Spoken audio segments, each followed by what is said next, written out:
I'm Margot Ellison, a 35-year-old single mom who believed family was my rock. But that trust shattered when my own blood, my parents, my brother, his kids, betrayed my daughter, Sienna, just 16, in a way that still haunts me. They abandoned her, alone, without a passport, in a country marked, "Do Not Travel," by the State Department. A place where danger lurked just beyond the resort gates. And they laughed about it, like her fear was a joke. This isn't just a story of betrayal, it's about finding strength to fight back. Stick with me, you'll see why. 5 years ago, my world broke when my husband, Daniel, left me for his 23-year-old assistant. I rebuilt our lives, piece by piece, for Sienna, my heart, my reason. I climbed the ranks at a marketing firm, bought us a home, gave her stability. But my family? They turned their backs. My brother, Elton, blamed me for the divorce, saying my career pushed Daniel away. His wife, Lenora, whispered I neglected Sienna. Their kids, Bryce and Taryn, mocked her as sheltered, while my parents, Roland and Estelle, showered them with love and left us scraps. I stayed connected for Sienna, who craved their approval, desperate to belong. I swallowed my pride, thinking family meant sacrifice. I was wrong. When my parents planned a vacation to a risky country, I hesitated, but Sienna's excitement pulled me in. I never imagined they'd use that trip to hurt her, to leave her stranded, terrified, as a cruel lesson in independence. This is the story of how I faced their betrayal, set unbreakable boundaries, and taught Sienna her worth. It's a story for anyone who's had to stand up to those they love most, to protect what matters. If you've ever faced family betrayal or had to draw a line to protect someone you love, this story will hit home. Drop a comment below, tell me where you're watching from and if you've ever stood up to family. Your story matters. Hit that like button if this resonates, and subscribe to join our community of strength and resilience. Share this with someone who needs to hear it. You won't want to miss how this unfolds, how I turn pain into power. Let's dive into this nightmare together and see how it ends. Thank you for being here. 5 years ago, my world collapsed when my husband, Daniel, walked out on us for his 23-year-old assistant. I was 30, left alone to raise Sienna, my 11-year-old daughter, who became my anchor and my fire. The divorce was a brutal storm, legal battles, sleepless nights, and a heart that felt like it would never mend. But I refused to let it define us. I poured every ounce of myself into rebuilding our lives, piece by painful piece. I clawed my way up at a marketing firm, working late nights while Sienna slept, to prove I could provide for her. My ambition wasn't just for me, it was for her future, her dreams. We moved into a modest house in a quiet suburb with good schools, a place where Sienna could thrive despite her father's absence. I made sure her world felt steady, even when mine was shaking. Every scraped-together dollar went to her, her clothes, her books, her stability. I learned to fix leaky faucets, cook meals from scratch, and smile through exhaustion, because Sienna deserved a mother who showed up, no matter how broken I felt inside. Daniel's visits were sporadic, his promises empty, leaving Sienna to wonder why she wasn't enough. I shielded her from that pain, vowing she'd never doubt her worth. My career took off, I became department head, a title earned through grit and sacrifice. But the victory was hollow, because my family, the ones I thought would lift us up, turned their backs on us, leaving wounds deeper than Daniel ever could. My family's betrayal cut deeper than Daniel's ever did. My brother, Elton, 38, was the loudest critic, insisting I drove Daniel away by choosing my career over my marriage. His words stung, painting me as a failure who prioritized work over love. His wife, Lenora, wove a web of gossip at family gatherings, whispering to aunts and cousins that I neglected Sienna, that my ambition made me cold. Their judgment was a constant hum, eroding my confidence. Their kids, Bryce, 18, and Taryn, 17, absorbed this disdain, treating Sienna with a cruel mix of pity and scorn. They called her sheltered, mocking her quiet nature, her love for books over parties. Sienna, desperate to fit in, tried to laugh it off, but I saw the hurt in her eyes. My parents, Roland and Estelle, were no better.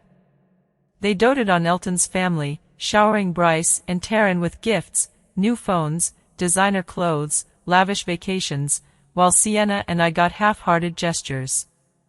They offered me advice, not support, urging me to win back a man who'd abandoned us. Their favoritism was blatant, a silent message that we were less worthy. I confronted Elton once, asking why he couldn't see my side. He shrugged, saying, "You chose your path, Margot. Don't expect us to fix it." Lenora smirked, adding, "Some women just aren't cut out for family life." Their words burned, but I stayed silent, believing family ties were unbreakable.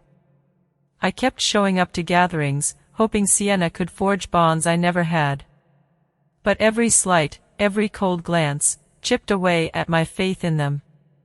The slights from my family weren't just words, they were deliberate wounds, etched into our lives. When Sienna needed braces, I sold my wedding ring, a painful but necessary choice to cover the cost.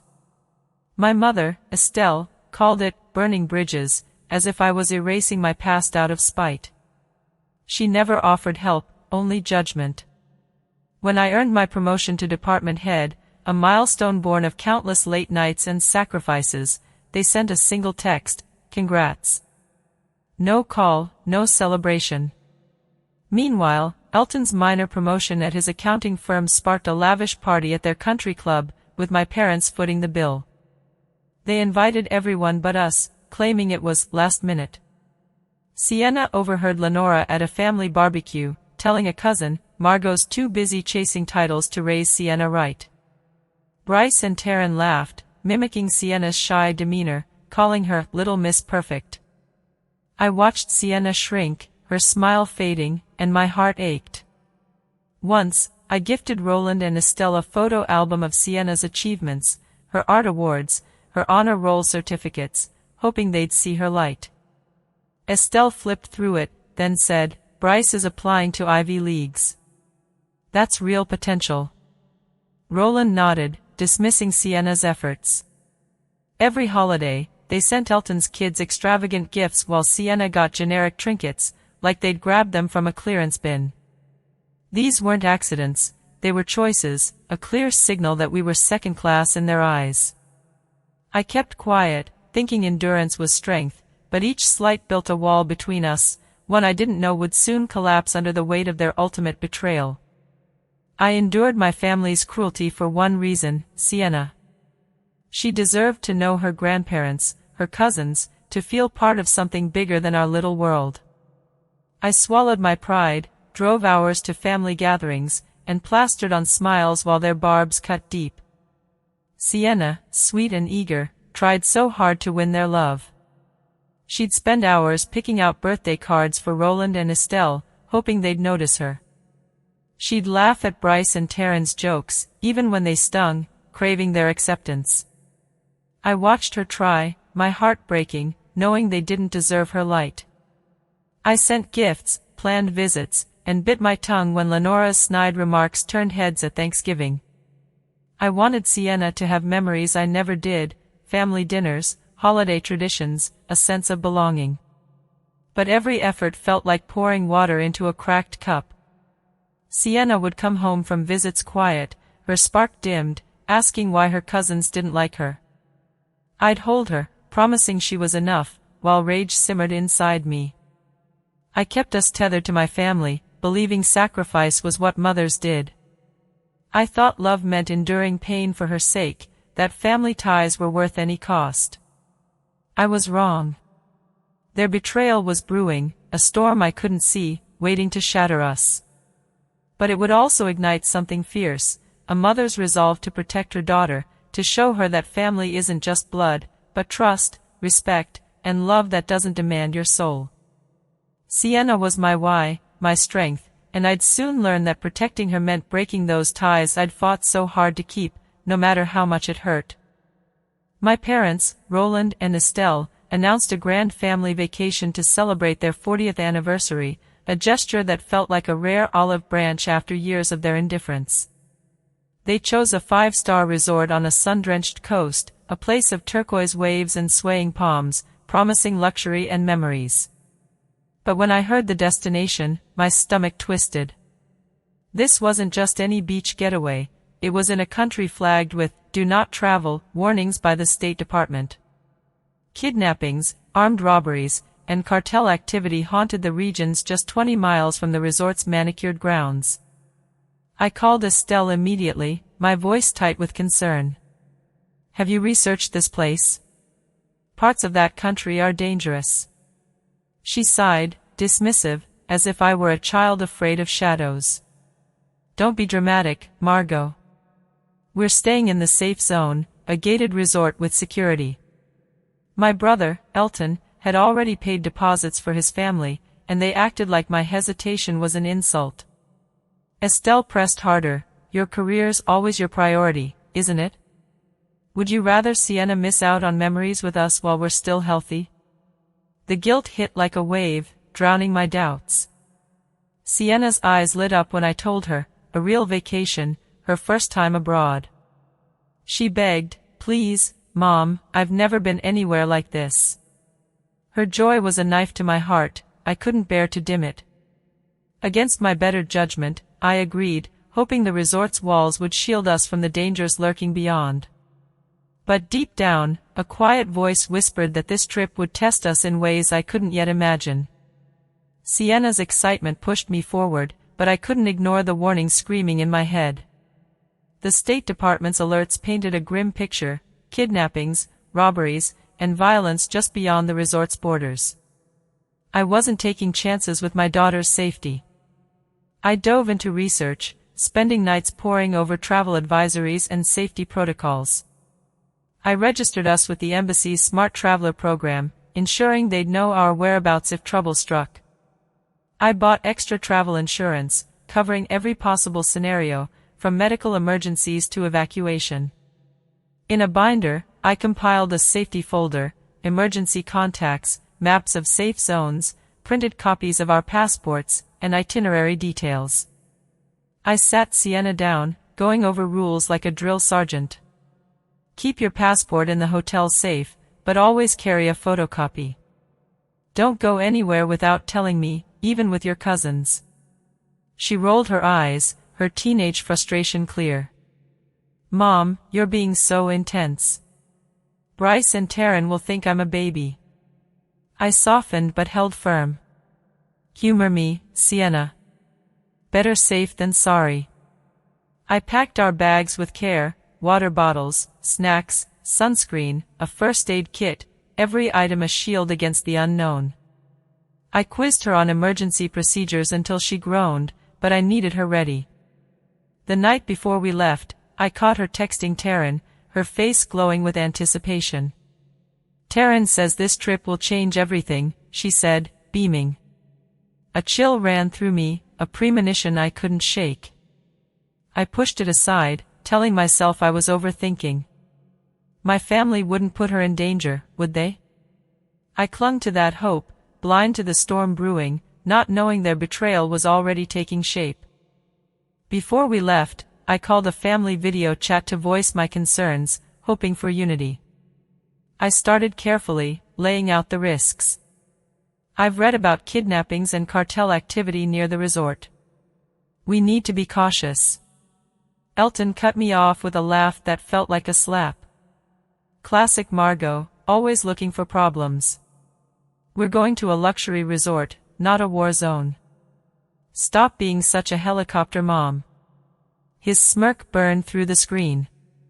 Roland chimed in, his tone sharp. "You'll ruin Sienna's experience if you fill her head with fear." Estelle nodded, her smile patronizing.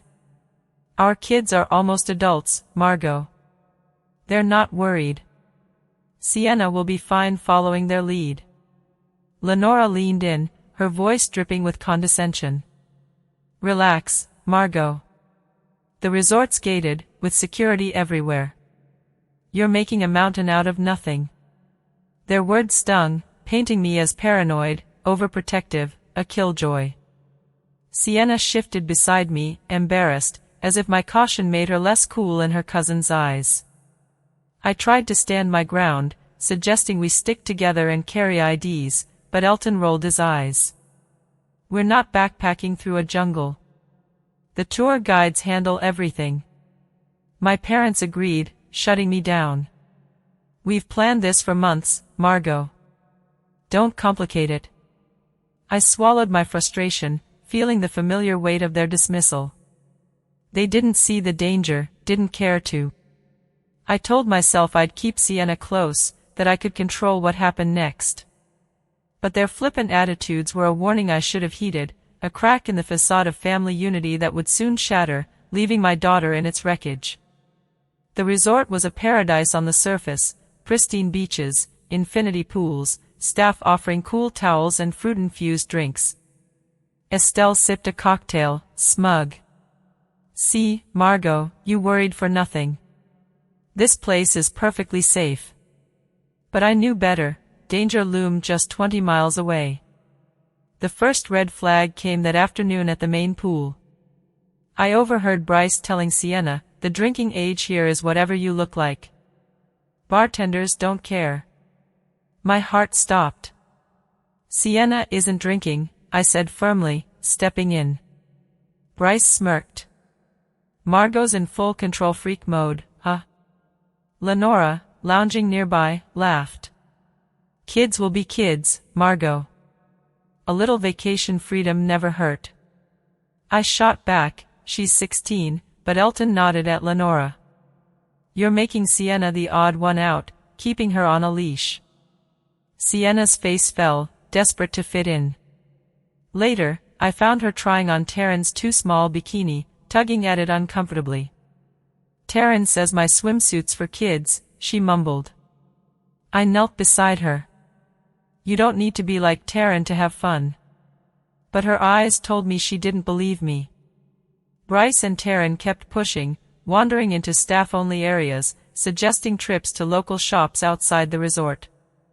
Each time I intervened, they rolled their eyes, calling me uptight. Sienna started pulling away, caught between my rules and their allure. I felt her slipping, drawn to their reckless freedom. Every smirk, every dismissal from my family, built a tension I couldn't name. I told myself it was just teenage antics, that the resort's walls would keep us safe.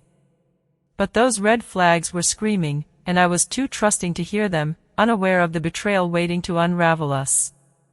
One night, I found Sienna crying in our hotel room, her face buried in a pillow.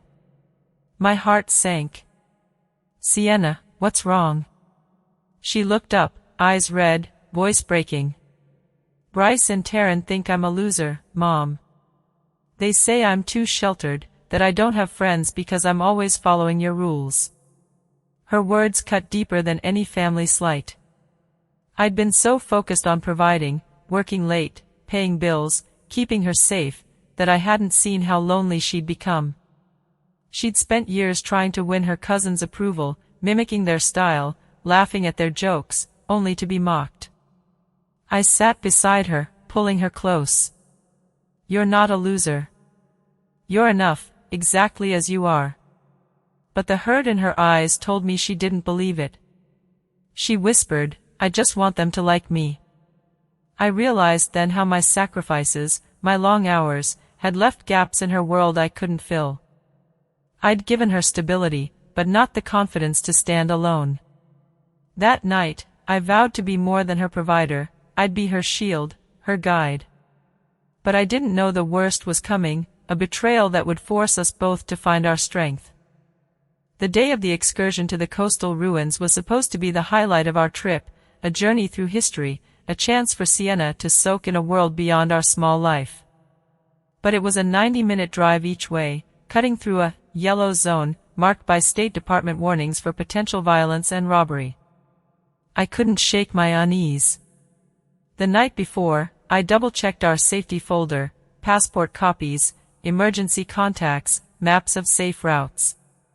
I insisted everyone carry identification, especially the kids.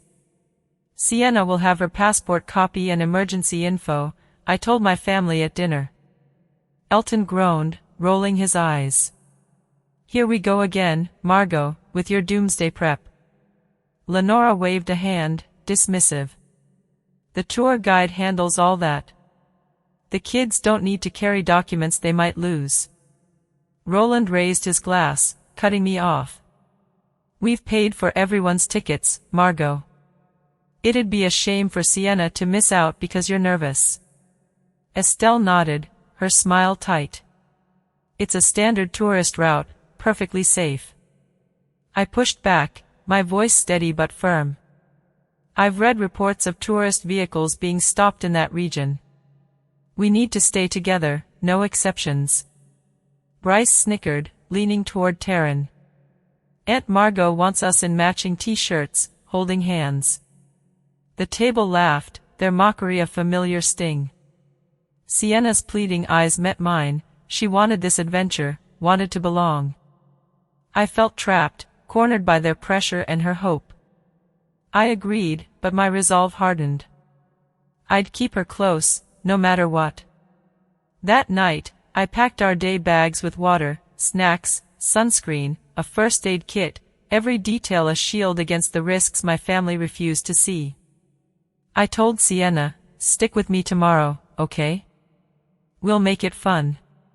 She nodded, but her excitement was tinged with nerves. I thought I'd prepared for everything. I was wrong. The betrayal waiting for us was beyond anything I could have imagined. The morning of the excursion dawned with clear skies, a gentle breeze, and a deceptive calm. Sienna was buzzing with energy, giggling over texts with Taryn as we ate breakfast. I double-checked her bag, passport copy in her secure pocket, water bottle labeled, emergency card tucked inside.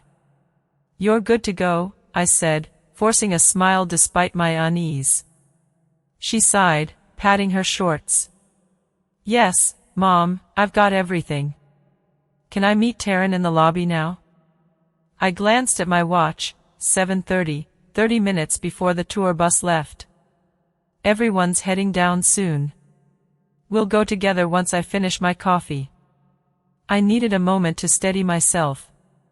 Then my phone buzzed, an email from my biggest client back home, marked urgent. The subject line screamed, campaign approval needed now. My stomach sank. This was the project I'd spent months building, the one that secured my promotion. The client threatened to pull it unless I approved a minor revision immediately. I hesitated, then opened it, thinking I could handle it quickly. Sienna, I need 5 minutes for this work thing, I said. Go to the lobby, tell everyone I'll be right there. Do not leave without me. She nodded, already halfway out the door. Okay, Mom. The email spiraled into a nightmare. The client demanded a video call, refusing to budge. 5 minutes stretched to 15 as I scrambled to save the campaign, my heart racing. By the time I hung up, it was 7:50. I grabbed our bags, my pulse pounding, and rushed to the lobby, rehearsing an apology for holding up the group. But when I got there, the lobby was empty. No Sienna, no family, no tour group. My breath caught, a cold dread creeping in. The tour desk attendant smiled, oblivious. Looking for the Coastal Ruins tour. They left about 10 minutes ago. My world tilted. That's impossible, I said, my voice shaking. My daughter was with them. They wouldn't leave without me. The attendant's words were a gut punch, they said everyone was accounted for. Panic clawed at my chest as the attendant's words sank in. My family was gone, and Sienna with them, or so I thought. I pulled out my phone, hands trembling, and called her. No answer. I tried Elton, Lenora, Roland, Estelle, all went straight to voicemail, the region's spotty service mocking my desperation. Then a text from Sienna flickered through, 3 words that stopped my heart. Mom, where are you? They left me. The world went silent, my vision narrowing to those words. They left her. My 19-year-old daughter, alone, in a foreign country with travel warnings. I texted back, fingers fumbling, "Where are you?" "Stay put." Her response came in fragments, each one a dagger. "Hotel wouldn't let me, no passport." Bryce took. I ran through the hotel, showing Sienna's photo to staff, my voice hoarse with fear. "Have you seen this girl?" "She's 19, my daughter." A security guard finally nodded. "The young lady who tried to join the tour without documentation?" She went toward the guest rooms. I found her in a service corridor near the back entrance, curled up on the floor, knees to her chest, face streaked with tears. Her eyes met mine, and she broke, sobbing into my arms. "They left me, Mom. They really left me." I held her, my heart shattering, rage and guilt warring inside me. How could they do this? How could I let this happen? Sienna's voice trembled as she spoke, each word a wound.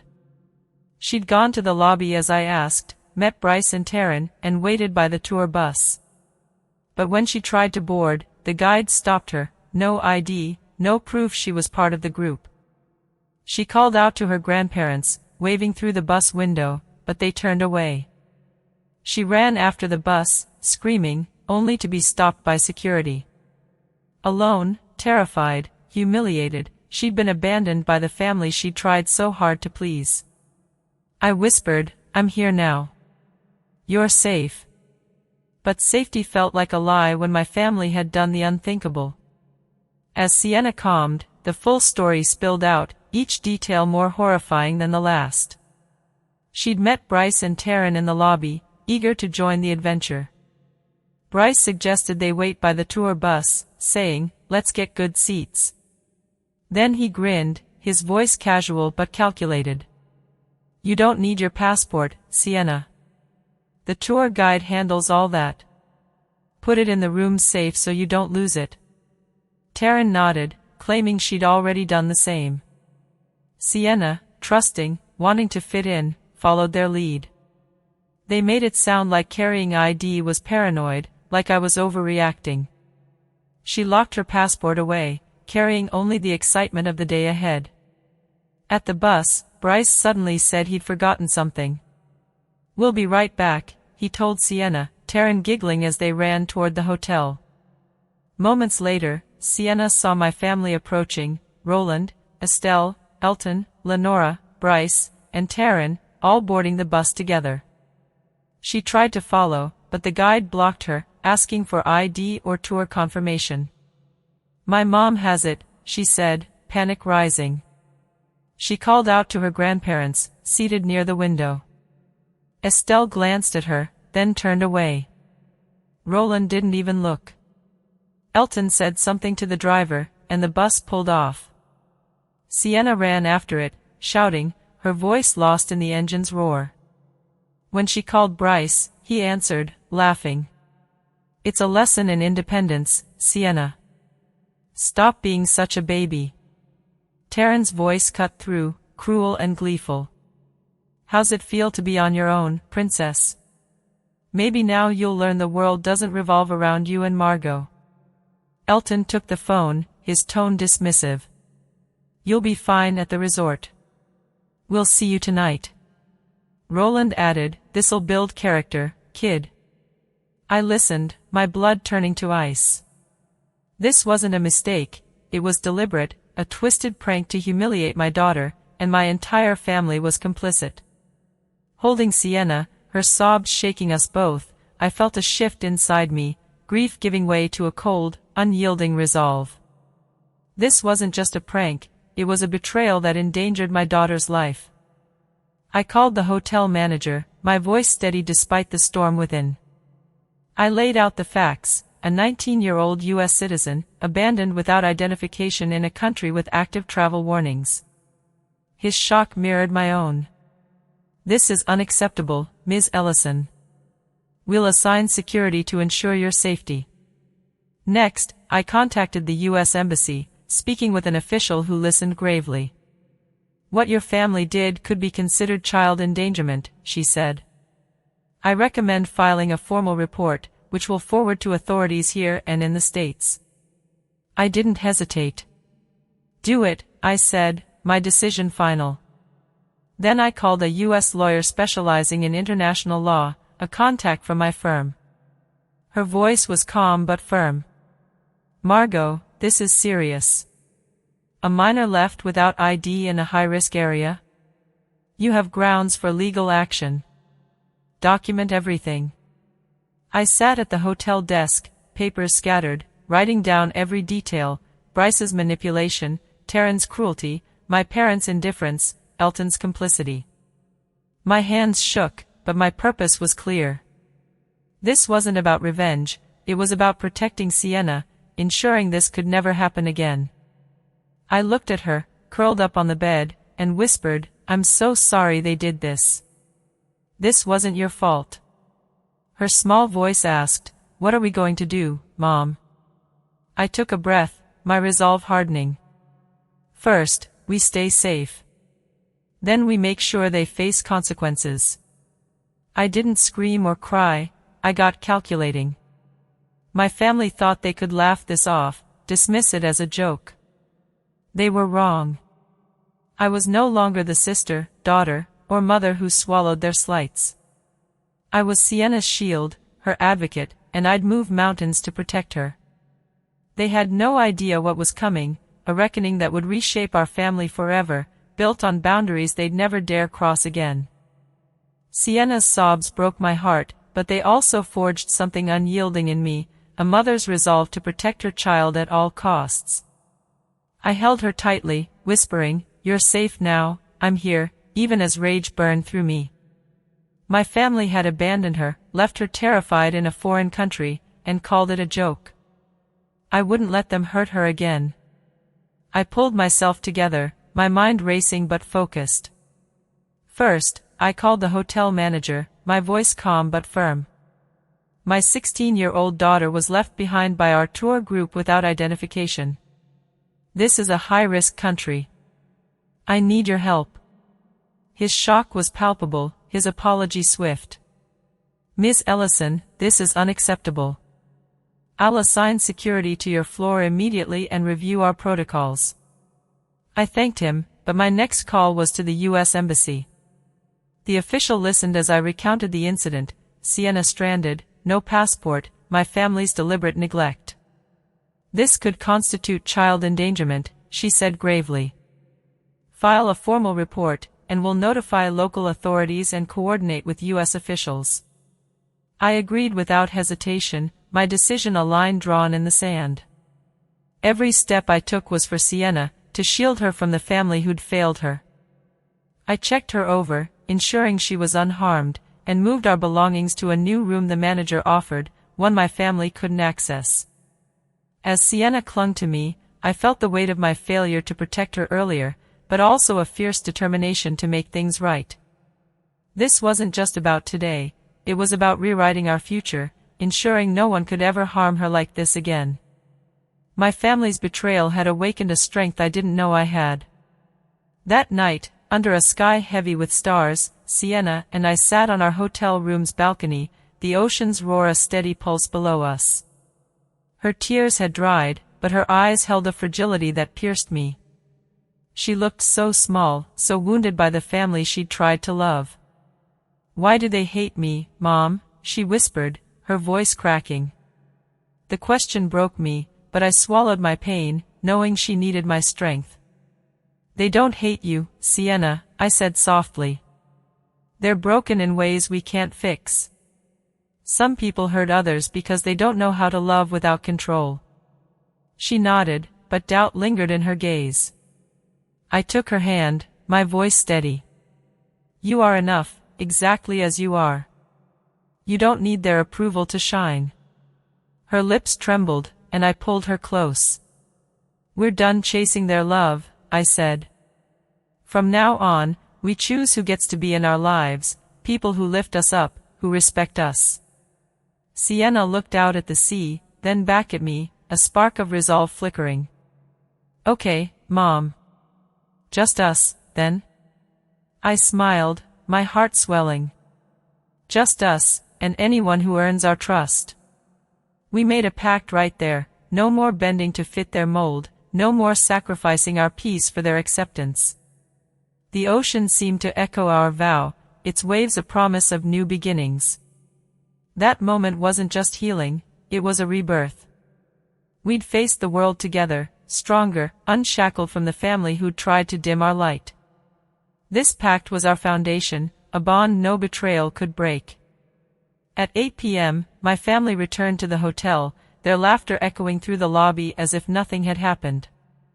The sound of their carefree voices, after what they'd done to Sienna, turned my blood to fire.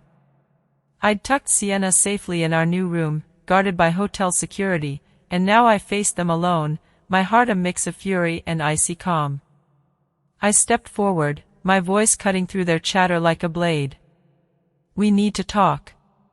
Now."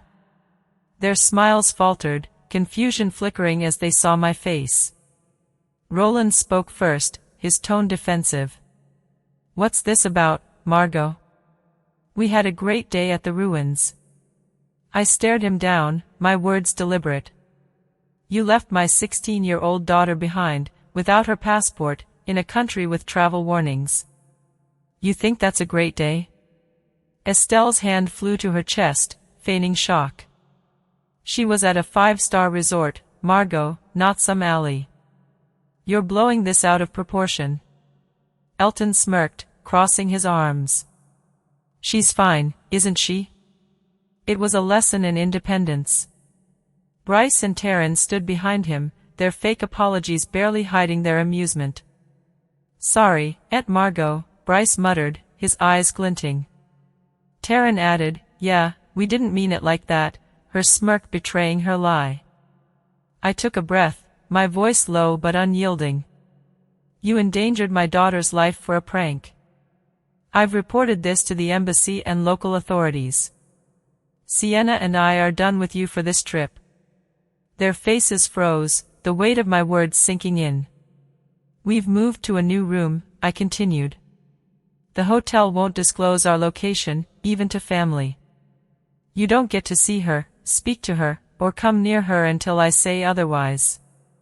Roland sputtered, "This is absurd, Margot."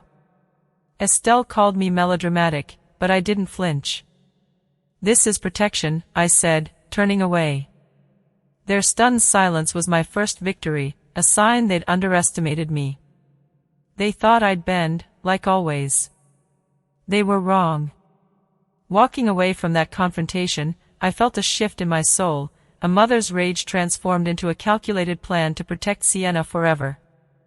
My family's stunned faces lingered in my mind, their shock a small triumph, but I wasn't done. They'd crossed a line that couldn't be uncrossed, and I'd make sure they'd never hurt us again. Back in our room, I sat at the desk, Sienna asleep nearby, her breathing a reminder of why I had to be strong. I opened my laptop, pulling up emails and documents, my mind racing with next steps. First, I confirmed with the hotel manager that our new room was secure, our location hidden from my family. He assured me extra staff would monitor our floor. Then I emailed the embassy official, attaching a detailed account of the incident, every word Sienna shared, every callous remark from my family. I'd build a case, not for revenge, but for justice, to ensure this betrayal had consequences. I contacted my lawyer again, asking for advice on long-term steps, restraining orders, if needed, or custody protections for Sienna. She urged me to keep records, and I did, writing down every slight, every red flag from the trip. I wasn't just reacting, I was rewriting our future. My family thought they could laugh off Sienna's pain, dismiss it as a prank, but I'd show them accountability. I planned our remaining days at the resort, private dinners, spa visits, moments to rebuild Sienna's confidence, far from their toxic reach. Beyond the trip, I'd cut financial ties, pay back their share of our travel costs, withdraw from the family lake house, redirect Bryce and Taryn's college funds to a neutral trustee. Every move was a brick in the wall I'd build around us. My family had no idea what was coming, a reckoning that would redefine our relationship, rooted in boundaries they'd never dared face. I wasn't the Margot they knew anymore. I was a mother, a protector, and I'd fight with everything I had. After the confrontation, Sienna and I carved out our own sanctuary at the resort, reclaiming our peace from the family who'd shattered it. We spent our days in quiet defiance, sipping smoothies by the infinity pool, indulging in spa treatments, laughing over private dinners under starlit skies. The resort's beauty, once a backdrop to betrayal, became our haven, its walls shielding us from their toxic reach. I watched Sienna's smile return, tentative at first, then brighter, as we built memories on our terms. But beneath the calm, I was dismantling their hold over us. I wired funds to my parents for our trip share, severing any claim they might wield. I emailed my financial advisor, pulling my investment from the family lake house, a place tainted by their favoritism. Bryce and Taryn's college funds, which I'd helped manage, were transferred to a neutral trustee, ensuring no strings remained tied to Sienna's future. Every move was deliberate, a step toward freedom. I taught Sienna to walk tall, to ignore the curious glances from resort staff who'd heard whispers of our story. "We don't need them," I told her one evening, watching waves crash below our balcony. She nodded, her voice soft but firm. "I'm done trying to be what they want." That moment was a turning point, a declaration of our independence. We weren't just surviving, we were thriving, rewriting our story without their shadow. My family thought they could break us, but they'd done the opposite, forging a bond stronger than their cruelty. This wasn't just a getaway, it was a rebirth, a promise to live for ourselves, unapologetically, unshackled from the family who'd tried to keep us small.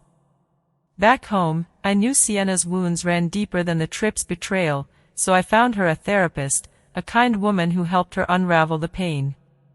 Those sessions became a safe harbor, a place for Sienna to voice the hurt she'd seen in my eyes, the sting of her family's rejection. I sat in on a few, listening as she spoke of feeling unworthy, of chasing love from people who didn't deserve her. My heart ached, but her courage stunned me. One day, she looked at me, her voice steady. "Mom, I'm not broken. I'm learning who I can trust." Those words floored me, my 16-year-old daughter, rising from pain with a wisdom I hadn't expected. Therapy gave her tools to rebuild her confidence, to see her worth beyond their cruelty. She started journaling, pouring her thoughts onto pages, finding strength in her own voice. I saw her change, standing taller, laughing freer, choosing friends who lifted her up. She'd ask me questions at dinner, her eyes bright with curiosity. "How do you know who's real, Mom?" I'd answer, "They show up, not just when it's easy." Sienna nodded, absorbing it, her resilience a mirror of my own. I realized then that this betrayal hadn't just hurt her, it had ignited her growth. She was shedding the need for their approval, embracing her own light. I vowed to nurture that, to be her anchor as she navigated this new strength. Her therapy wasn't just healing, it was a revolution, a testament to her spirit. Sienna wasn't just my daughter, she was my inspiration, showing me that even the deepest wounds could forge something unbreakable. A week after we returned, I called a family meeting at my parents' house, determined to set boundaries that could never be crossed again. I sat across from Roland, Estelle, Elton, Lenora, Bryce, and Taryn, my voice steady, Sienna by my side. I laid out the truth, unsparing. "You abandoned my daughter in a dangerous country, without her passport, and called it a prank. That wasn't a mistake, it was a choice." Roland interrupted, his face red. "This is dictatorial, Margot. You're blowing it out of proportion." I didn't flinch. "It's protection," I said, my gaze locking with his. I presented my terms: no unannounced visits, no contact with Sienna without my approval, and formal reports filed with the embassy and local authorities. Estelle gasped, clutching her pearls. "You're tearing this family apart." I shook my head. "You did that when you left her behind." Elton scoffed, arms crossed. "She's fine now, isn't she?" Why drag this out? Lenora added, You're punishing us for a misunderstanding. I turned to Sienna, who spoke, her voice clear. It wasn't a misunderstanding. You hurt me on purpose. Her words silenced them, their faces paling. Bryce and Taryn looked down, shame flickering, but I wasn't swayed by guilt. I handed them a document outlining our boundaries, my expectations unyielding. Respect these, or you're out of our lives. Roland called it extreme, but I stood firm. This wasn't negotiation, it was survival. I'd spent years bending to their whims, but no more. Sienna's safety, her peace, came first. That meeting wasn't just a reckoning, it was a declaration that we'd no longer live under their shadow. We walked out, heads high, knowing we'd claimed our power. In the months that followed, our family didn't break, it evolved, reshaped by the boundaries I'd set. Bryce and Taryn were the first to shift. After weeks of silence, they sent handwritten letters to Sienna, their apologies raw and real. We were wrong, Bryce wrote. We didn't think about how it'd feel. Taryn added, I'm sorry for making you feel small. Sienna read them carefully, then agreed to supervised visits, her caution a sign of her growth. I watched them interact, guarded but hopeful, seeing glimmers of change. Roland and Estelle complied reluctantly, their pride bruised. They'd call, their voices stiff, asking to see Sienna, but only on my terms. I held firm, ensuring every interaction respected her boundaries. Elton and Lenora resisted longest, their defiance stubborn. You're overreacting, Elton said once, but Sienna cut him off, her voice strong. You showed me who you are. I'm choosing who I let in. Her words stunned them, a testament to her strength. Slowly, they began to soften, attending family events with less hostility, but trust remained a distant goal. Sienna and I grew closer, our bond forged in the fire of betrayal. We'd talk late into the night, her laughter filling our home, her confidence blooming. She'd say, I don't need them to love me anymore, Mom. I've got you. Those words healed wounds I didn't know I carried. Our family wasn't what it once was, but it was better, built on respect, not obligation. Some ties faded, but the ones that survived were stronger, rooted in mutual care. This journey taught us that family isn't blood, it's the people who choose to show up, to honor your worth. Sienna and I emerged not just intact, but unstoppable, ready for whatever came next. This journey was a crucible, forging Sienna and me in ways I never imagined. When my family abandoned her, alone and terrified in a dangerous country, they thought they could break us. Instead, they ignited a strength we didn't know we had. I learned that protecting those you love means drawing hard lines, even against the people you once trusted most. Sienna discovered her worth, a truth no betrayal could dim. She's not just my daughter, she's a warrior, rising from pain with a heart full of courage. Together, we redefined family, not as blood, but as those who respect your boundaries, who lift you up without tearing you down. True family doesn't abandon you for a laugh or demand your silence to keep their peace. They stand by you, honoring your light. This wasn't just our story, it's a mirror for anyone who's faced betrayal, who's had to choose themselves over toxic ties. Sienna and I emerged stronger, our bond unbreakable, our path clear. We're not defined by their cruelty, but by our resilience, our refusal to be small. This journey taught us to live boldly, fiercely, for ourselves and each other. If this story stirred something in you, if you've ever had to set boundaries with family or fight for someone you love, I want to hear from you. Drop a comment below, share your story, tell us where you're watching from. Your voice matters, and together, we can build a community of strength and resilience. Have you drawn a line to protect your peace? Let's inspire each other with our truths. Hit that like button if this resonated, and subscribe to join us on this journey. Share this video with someone who needs to hear it, someone facing their own battle with family or betrayal. Your share could be the spark they need to stand tall. Stay tuned for our next story, where I'll dive into how Sienna healed from this pain, finding her voice in ways that'll move you. Thank you for being here, for witnessing our truth. Let's keep this conversation going, lifting each other up, celebrating the courage it takes to choose yourself. You're not alone in this fight, and together, we're unstoppable. Thanks for watching. Let's build something powerful, one story at a time.